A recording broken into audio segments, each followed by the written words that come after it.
हाय, मैं सुचिता रॉय।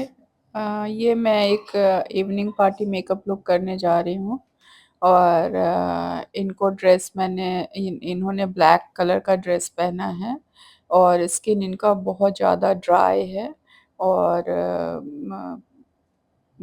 थोड़ा sensitive skin भी है। बहुत जगह इनके मैंने पहले भी किया है तो स्किन से मेकअप निकलने भी लगता है कभी-कभी। तो इस चीज़ का ध्यान रखने के लिए मैं स्किन केयर मैंने बहुत अच्छे से किया है। आई मेकअप के लिए मैंने हुडा का पैलेट लिया है और इलॉन्गेटेड आईज़ मैं कर रही हूँ इन पे थोड़ा। पहले मैंने विंग्स निकाला है। आप जेल लाइनर से भी कर सकते हैं और ये हुडा के पैलेट में जेल ही है, जेल बेस लाइनर ही है तो उसको मैं अप्लाई करके और उस पे फिर से कलर एक शैडो का एप्लीकेशन करूँगी और उसके बाद कॉर्नर को ब्लेंड करते जाऊँगी कलर से, क्योंकि इलॉन्गेटेड आईज़ में आपको आउटर कॉर्नर से ही थोड़ा-सा स्टार्ट करना पड़ता है ताकि एक लेंथ मिल जाए आईज़ को। और जब किसी का आईज़ राउंड शेप में होता है तो इलॉन्गेटेड आईज़ आप कर सकते हैं। और नहीं तो किसी का रिक्वायरमेंट है, किसी को नी मतलब चाहिए कि इलॉन्गेटेड आईज़ करना है तो आप कर सकते हैं। मैं इसमें इन पे इसलिए कर रही हूँ अभी कि राउंड आईज़ है और मैं मुझे इलॉन्गेटेड आईज़ करना था इस वज़ह से। तो उसमें आउटर कॉर्नर से ही स्टार्ट करना होता है और प्रॉपर फिर कलर ले के थोड़ा-सा जो कलर चाहिए वो ब्लेंडिंग करते रहना है, ब्लेंडिंग सॉरी। तो मैं ब्लेंड कर रही हूँ मतलब आउटर कॉर्नर पे ब्राउन और थोड़ा-सा मैं पिंक उठा रही हूँ। ये मॉर्फे के पैलेट से मैं उठा रही हूँ कलर को और मॉर्फे का आई शैडो पैलेट बहुत ही अच्छा है, उसका पिगमेंट भी बहुत अच्छा है और शैडोज़ भी बहुत अच्छे हैं उसके। कलरफुल कलर्स में ज़्यादा कलर नहीं है बट ब्राउन शेड और पीच शेड में बहुत ही अच्छा वार्म शेड सारा कलर है इसमें और पिगमेंट भी बहुत अच्छा है। फिर मैं कॉर्नर को थोड़ा ये और एनहांस कर रही हूँ जेल लाइनर से और क्योंकि कॉर्नर इंटेंस लुक चाहिए होता है इसमें। फ्रंट एरिया में नहीं, मैं कॉर्नर को ही थोड़ा एनहांस कर रही हूँ बार-बार। एनहांस करते जा रही हूँ जितना आपको नीड रहेगा। सब हमेशा एक जैसा नहीं होता है, कभी मतलब ज़्यादा पिगमेंट करना होता है हेवी, कभी लाइट। मैं अभी थोड़ा-सा लाइट कर रही हूँ और मैं इनर कॉर्नर में थोड़ा-सा कंसीलिंग करने का ये रीज़न होता है कि जो भी शिमर्स एप्लीकेशन होगा वो बहुत इंटेंस लुक निकल के आता है। वही रीज़न होता है सिमर्स करने का। शैडो पे फिर आप उतने अच्छे से नहीं आ पाएगा।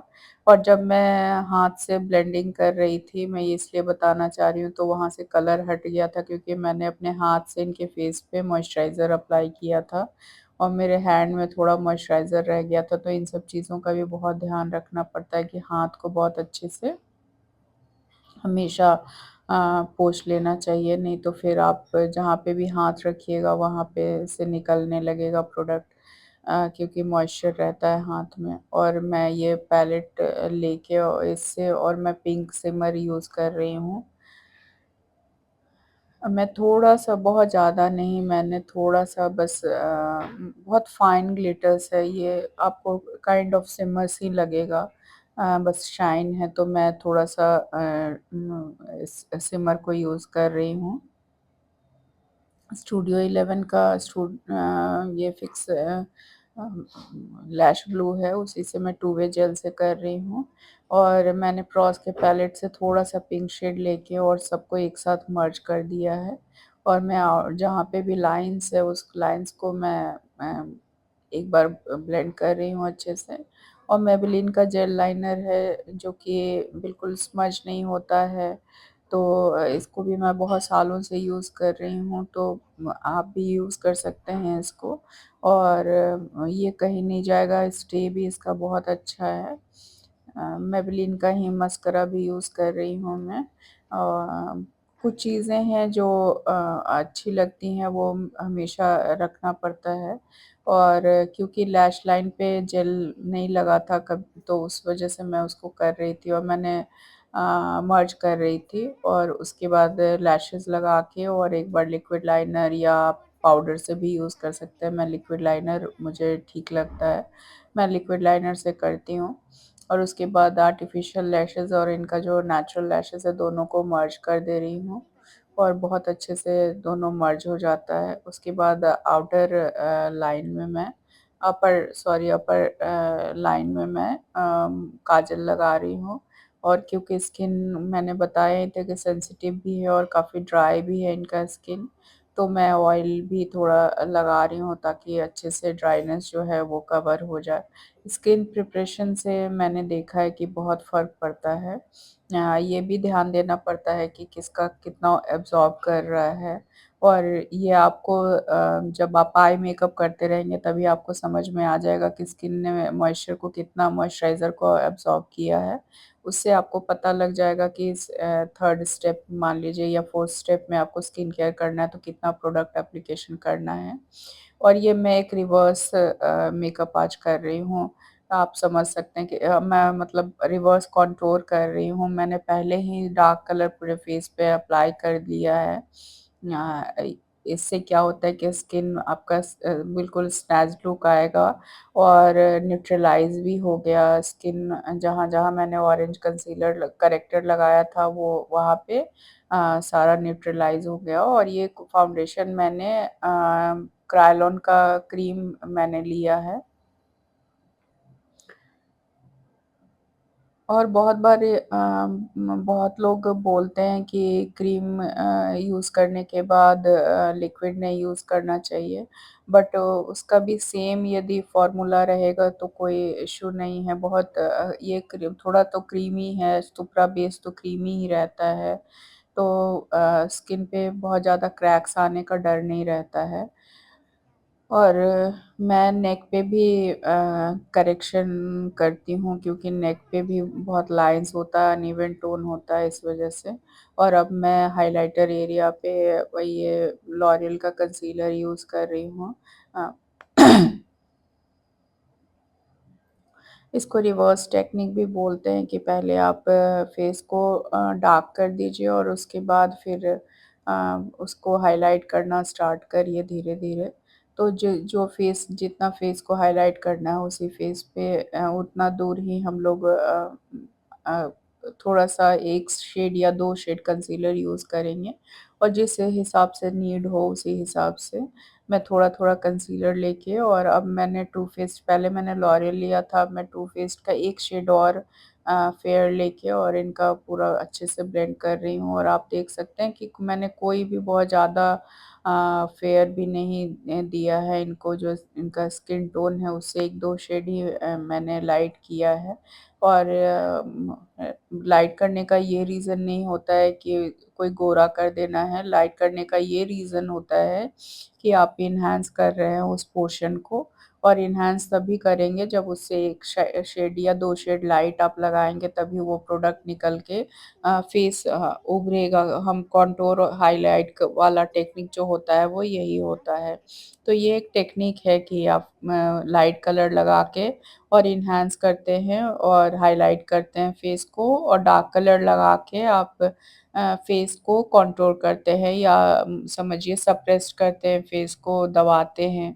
तो जहाँ पे भी आपको फैट है फेस में या जिस पोर्शन को आपको दबाना है, उस पे आप डार्क लगाइए और जो उसको हाइलाइट करना है, उसको लाइट लगाइए। और उसके बाद मैं ब्यूटी ब्लेंडर से पूरे फेस को इवन कर देती हूँ ताकि कहीं से ये ना लगे कि कहाँ पे लाइन क्रिएट हुआ है, कहाँ पे हाइलाइट है, कहाँ पे कॉन्टूर है, ये कभी नहीं दिखना चाहिए। तो जैसे-जैसे ब्लेंडिंग करते जाएँगे प्रैक्टिस बहुत ही इम्पोर्टेंट होता है। कितना भी कहीं भी सीख लें और प्रैक्टिस ना करें तो मतलब मेरा खुद का ही है कि जितना आप काम करते जाएँगे उतना अच्छा हाथ बैठते जाएगा और खुद के गलती से भी इंसान बहुत सीखता है। बहुत सालों से हम लोग भी काम कर रहे हैं और खुद का ही गलती अ, हमेशा इंसान परफेक्ट काम तो करता नहीं, हमेशा कुछ न कुछ गलत करता है, उसी से सीखता है। तो मेकअप भी वैसा ही है, हेयर स्टाइलिंग भी सेम चीज़ है, जितना प्रैक्टिस करेंगे उतना आपको पता चलेगा, स्किन का टेक्सचर का पता चलेगा, हर इंसान का स्किन का टेक्सचर अलग होता है। हम लोग सीधे ऑयली, ड्राई और नॉर्मल बोलते हैं, नहीं ऐसा नहीं होता, कोई पार्ट ऑयली हो जाता है, कोई ड्राई होता है, कोई सेंसिटिव होता है, उसपे स्किन पे मेकअप करना बहुत ही मुश्किल होता है। प्लस कोई मेडिसिन ले रहा है या कुछ ले रहा है तो स्किन सेंसिटिव भी बहुत हो जाता है। तो बहुत तरह का क्वेरी करना पड़ता है मेकअप के पहले कि आप क्या ले रहे हैं, नहीं ले रहे हैं, आपका स्किन का पूरे ईयर का कैसा कंडीशन रहता है और आप किस वेदर में और किस एनवायरनमेंट में मेकअप कर रहे हैं, मेकअप करके कहाँ जाना है, ये बहुत इम्पोर्टेंट है, आपका वेन्यू कैसा है। क्या वहाँ पे फ़ैन और एसी है कि नहीं है? फ़ैन तो हर जगह मिल जाएगा बट एसी है कि नहीं? बहुत जगह एसी का नहीं रहता है, तो वो भी देखना रहता है कि कैसा है, डे फंक्शन है, क्या है?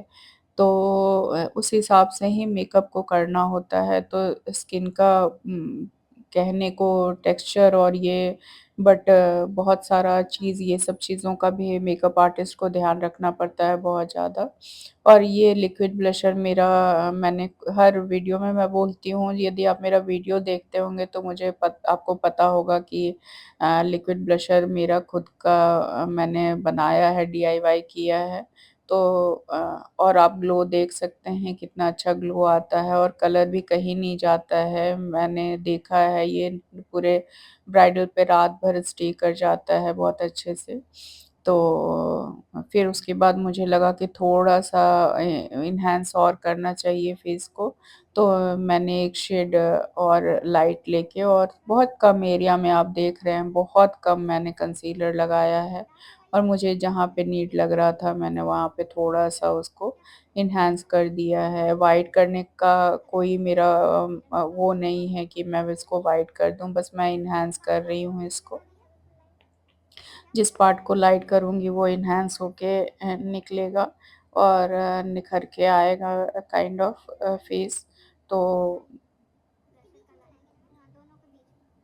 अब मैं पूरे फेस पे ट्रांसलूसेंट पाउडर करूँगी और सबसे पहले आइज़ एरिया पे और जहाँ-जहाँ पे मैंने कंटूर किया है उस एरिया में और कितना अच्छा शाइन आ रहा है आप देख रहे हैं। अब ये ट्रांसलूसेंट पाउडर के बाद सारा शाइन चला जाएगा और यदि आप 1-2 घंटे के लिए कहीं पार्टी में जा रहे हैं तो आप लाइट पाउडर भी लगा सकते हैं, बट यदि आपका 6-7 घंटे का फंक्शन है तो आप अटेंड करने जा रहे हैं तो आप पाउडर लगा के नहीं, बिना पाउडर के आप लॉक के नहीं जा सकते। काइंड ऑफ लॉकिंग है, आप समझिए ये कि हम लोग मेकअप को लॉक कर रहे हैं और उसके बाद फिर मैं हूला के बेनिफिट के हूला से मैं कंट्रोल कर रही हूँ। नोज़ के भी, इनको नोज़ को भी और चिक एरिया को भी। और ये फॉरएवर 52 का पैलेट है। मैं सब प्रोडक्ट को बताते जा रही हूँ कि कौन-कौन सा प्रोडक्ट है और आपको यदि ब्रशेज़ के बारे में जानना होगा तो आप पूछिएगा, मैं बता दूँगी। ये तो मार्स का ब्रशेज़ है और बहुत अच्छा ब्रशेज़ है, बहुत लाइट है और बहुत अच्छे से एप्लीकेशन भी हो जाता है। उसके बाद मैं हाइलाइटर थोड़ा-सा यूज़ कर रही हूँ। मैं 2-3 बार हाइलाइटर यूज़ करती हूँ क्योंकि धीरे-धीरे फिर स्किन में अच्छे से मर्ज होने लगता है। फिर आप जितना नीड है 2 बार, 3 बार उतना बार आप अप्लाई कर सकते हैं इसको। और फैन ब्रश से मैं ही कर रही हूँ, हाइलाइटर काइंड ऑफ ब्रश ही है ये। और उसके बाद मैं आईब्रो कर रही हूँ। आईब्रो को मैंने थोड़ा-सा जो आईब्रो वाले पैलेट में वैक्स होता है, उससे मैं इनके आईब्रो को अपलिफ्ट कर रही हूँ क्योंकि आईब्रो नीचे आ जाता है इनका। सबका हेयर्स अलग-अलग रहता है, जो हेयर्स नीचे हो, ड्रूपी हो, उसको आप आराम से वैक्स से सेट कर सकते हैं। मैंने सेट करके और पैक के पैलेट से ही मैंने आईब्रो को ये कर दिया है, अ, डिफ़ाइन कर दिया है दोनों आईब्रो को। अब मैं लोअर लैशेज़ करने जा रही हूँ। इनका आइज़ बहुत ही सेंसिटिव है, मैं लाइट भी ऑफ़ कर देती हूँ, क्योंकि इन्होंने ये लाइट ऑफ़ करके मैं कर रही हूँ, नहीं तो लाइट से तुरंत पानी बहुत आने लगता है इनको, और बहुत सेंसिटिव आइज़ भी है, तो बहुत सारा चीज़ का ध्यान रखना पड़ता है मेकअप के साथ-साथ कि जिन पे आप कर रहे हैं वो किस चीज़ से सेंसिटिव हैं, और उनसे हमेशा पूछते रहती हूँ कि आपको कोई नीड तो नहीं है, कोई प्रॉब्लम हो रहा हो, ब्रश तो नहीं लग रहा है। ये सब चीज़ कंफर्टेबल कराना बहुत ही इम्पोर्टेंट होता है। चाहे आप मॉडल पे काम करें, चाहे आप रियल क्लाइंट पे काम करें, थोड़ा-सा पोलाइट होके ही करना होता है। और ये एनवाईएक्स का सेटिंग स्प्रे है, और मैं डायरेक्शन बता रही हूँ अपने स्टूडेंट्स को कि कैसे करना है। और उसके बाद जब 90% ड्राई हो जाता है सेटिंग स्प्रे, इनफैक्ट 80% से 90%, तब मैं हाइलाइटर यूज़ करना स्टार्ट करती हूँ। ये ओफ्रा का हाइलाइटर, सॉरी, ये बेका का हाइलाइटर है। और मैं थोड़ा-थोड़ा लेके और फिर मैं हाइलाइट कर रही हूँ।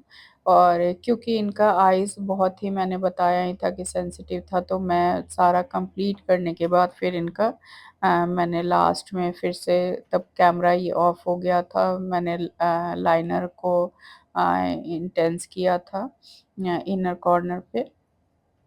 और अब मैं मस्करा यूज़ कर रही हूँ लोअर लैशेज़ पे इनका। इंस्टॉलमेंट पे आई मेकअप करना पड़ता है, जिनका भी सेंसिटिव आइज़ होता है उनका बहुत इंस्टॉलमेंट पे करना पड़ता है, इसलिए कि अ, बहुत ज़्यादा ये ना पानी ना आने लगे।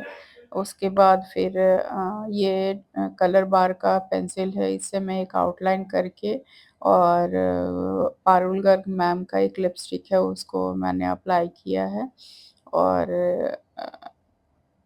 आप लुक देख ही सकते हैं, मैं लास्ट में लुक डाल रही हूँ फ़ोटोज़ कि कैसा लुक निकल के आया है। और इनका ड्रेस भी बहुत सुंदर था, ब्लैक कलर का। और यदि आपको मेरा वीडियोज़ अच्छा लगता हो तो प्लीज़ लाइक एंड सब्सक्राइब करिएगा, और जो चीज़ पसंद ना हो या जो चीज़ जानना हो, उसके लिए भी आप मुझे कमेंट कर सकते हैं।